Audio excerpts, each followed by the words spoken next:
बिस्मिल्लाहिर्रहमानिर्रहीम। हज़रत हूद अलैहिस्सलाम का कुरान में 7 मरतबा ज़िक्र हुआ है और कुरान की एक सूरह का नाम भी हज़रत हूद के नाम पर है।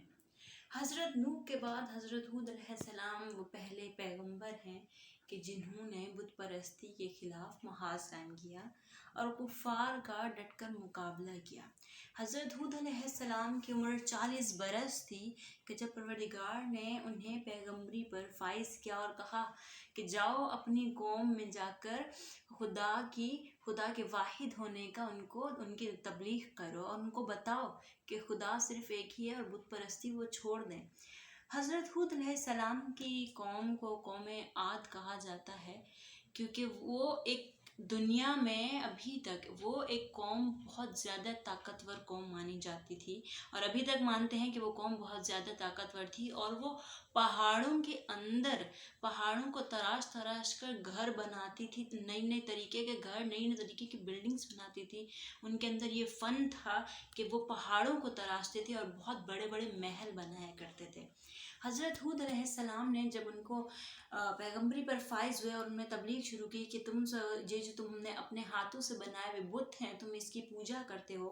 तुमसे पहले भी कुछ कौमें थी जो बुतों की पूजा करती थीं और खुदा ने उनको नेस्त नाबूद कर दिया था। तो उनका ये कहना होता था कि वो जो कौमें खुदा ने तबाह कर दी थी और जो उनकी पूजा करते थे जो लोग, वो उनकी खुदा जो थे वो बहुत कमज़ोर थे, इस वजह से उन पर अल्लाह ने अज़ाब नाजिल किया और वो उनके खुदा कुछ नहीं कर सके। हमारे बनाए हुए बुत जो हैं, हमारे जो खुदा हैं वो बहुत ज़्यादा ताकतवर हैं, लिहाजा हम पर अगर कोई अज़ाब आएगा तो हमारे खुदा जो है, हमारे बुत जो हैं वो उन्हें रोक लेंगे। हज़रत हूद अलैहिस्सलाम ने एक दफ़ा एक पहाड़ पर खड़े हुए और अपनी कौम के कुछ लोग थे, उनको बताने लगे कि देखो तुम ये बुत परस्ती छोड़ दो, कहीं ये ना हो कि अल्लाह का अज़ाब तुम पर नाजिल हो जाए। तो उन लोगों में से एक शख्स था, उसको जब गुस्सा आया हज़रत हूद की बात पे तो उसने हज़रत हूद का गला दबा दिया। गला दबाया इतना कि वो बेहोश हो गए। पूरे 24 घंटे तक वो बेहोश रहे और जब होश में आए तो हज़रत हूद अलैहिस्सलाम ने परवरदिगार से कहा कि तूने मुझे कहा था कि इनको वादा शरीक का दर्ज दो, इन्हें तबलीग करो, मैंने वही किया, लेकिन तूने देख लिया उन्होंने मेरे साथ क्या किया, मुझे कितनी अजियत पहुंचाई। तो हज़रत हूद अलैहिस्सलाम पर वही नाजिल हुई और परवरदिगार ने फरमाया कि ये तुम्हारी आजमाइश थी, तुम फिर से जाओ और अपनी कौम में वहदहुल्ला शरीक का दर्ज दो और फिर से तुम अपनी कौम में जाओ और उनके दिलों के अंदर अपना खौफ बिठा दो और खुदा का खौफ बिठा दो ताकि वो राह रास्त पर आ जाए।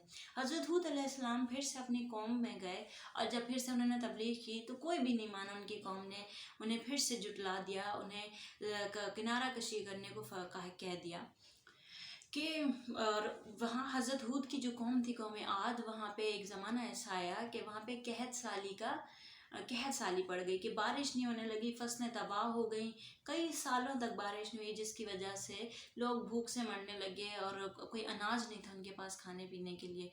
तो कुछ उस कौम लूत में से एक शख्स था जिसको वो लोग समझते थे कि हाँ इसकी बात जो है हज़रत हूद अलैहिस्सलाम मानेंगे। कुछ लोग आए, वो अपने साथ लेकर हज़रत हूद के पास आए और कहा कि आप अपने खुदा से जो है वो दुआ करें कि आप हम पर अपनी बारान रहमत नाजिल फरमाए ताकि हमारे अनाज जो है वो उग सकें, क्योंकि हमारे पास कुछ खाने के लिए नहीं, कहत साली पड़ गई, यहाँ कई अरसे से यहाँ बारिश नहीं हुई है। हज़रत हूद अलैहिस्सलाम ने जब दुआ की और दुआ करने के बाद उनसे कहा कि तुम सब अपने अपने घरों को जाओ, अल्लाह ताला बहुत जल्द अपनी बारान रहमत तुम पर नाजिल फरमाएगा।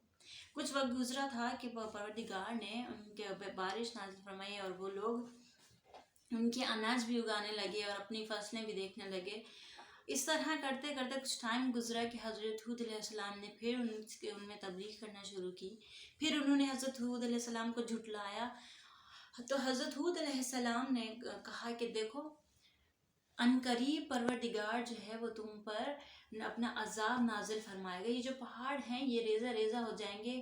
کہیں ایسا نہ ہو کہ یہ پہاڑ ہی تمہارے لیے عذاب کا سبب بن جائیں، تم راہ راست پر آ جاؤ، بت پرستی چھوڑ دو. وہ لوگ نہیں مانے اور آخر کار پروردگار نے جب عذاب نازل فرمایا تو وہ ایک ایسا عذاب تھا کہ اتنی سرد ہوا چلی، ٹھنڈی ہوا چلی اور اتنی تیز ہوا تھی کہ اس میں لوگ آسمان پر بلند ہوتے تھے. اور اس زمان وہ قوم عاد اتنے لمبے لمبے قد کی قوم مانی جاتی تھی کہ ان کے قد بہت لمبے تھے. کتنی تیز ہوا تھی کہ ان کو ہوا جو ہے اپنے بلند کرتی تھی تو وہ چونٹی کی مانند نظر آتے تھے.